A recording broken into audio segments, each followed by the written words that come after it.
Hi, welcome back. I want to continue to talk about the problems of personal change, why it's so difficult to make the big changes that you want to make in your life and haven't been able to make them yet.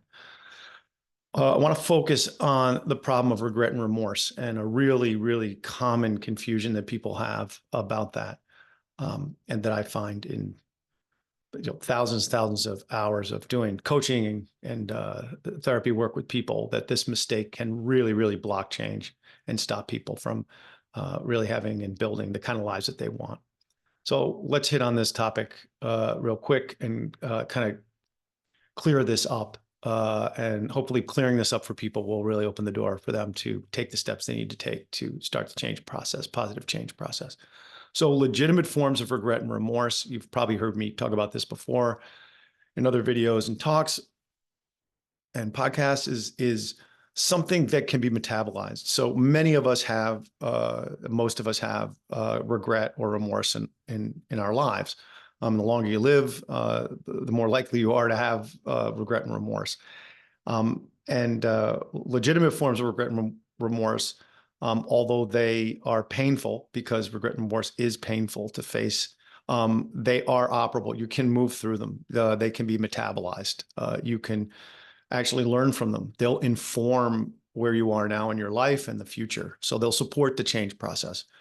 And this is kind of how you know the difference between what is happening inside of you in relationship to regret and remorse.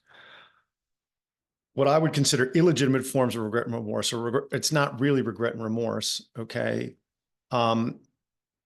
is the thing that actually blocks the change. And in this case, I've talked about other illegitimate forms of regret and remorse, but in this case, I want to highlight the thing that people do to themselves. It's very, very hard for them to detect. Many times they don't even know they're doing it. Is that they end up feeling sorry for themselves. Okay, so it's more about self-pity and kind of organizing themselves in a particularly passive place around being a victim. So this sorry for yourself state or a victim state is passive. It may seem like regret and remorse. Most of the people that I've seen think that it is actually regret and remorse. So they think they're kind of doing something that has to do with this regret and remorse, but underneath it, okay, what is actually happening is self-pity or sorry for themselves. They're acting sorry for themselves. It's very hard for people to see that, and it's really hard for people to accept it. It's because it's us, all of us together. We're no different. So most of us are, wouldn't like that aspect of ourselves if we were being passive and feeling sorry for ourselves. But I want you to take time and really think about this, because you can parse it out. So if the regret and remorse you have in your life, okay, is informing you, you're moving through it, it's helping you make decisions about your life now, and it's supporting a change process, well, then you got legitimate forms of regret and remorse, you're on target.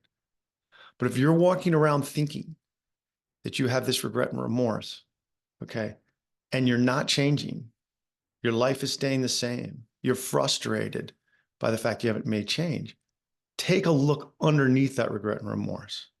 Spend a little time. Are you really just feeling sorry for yourself?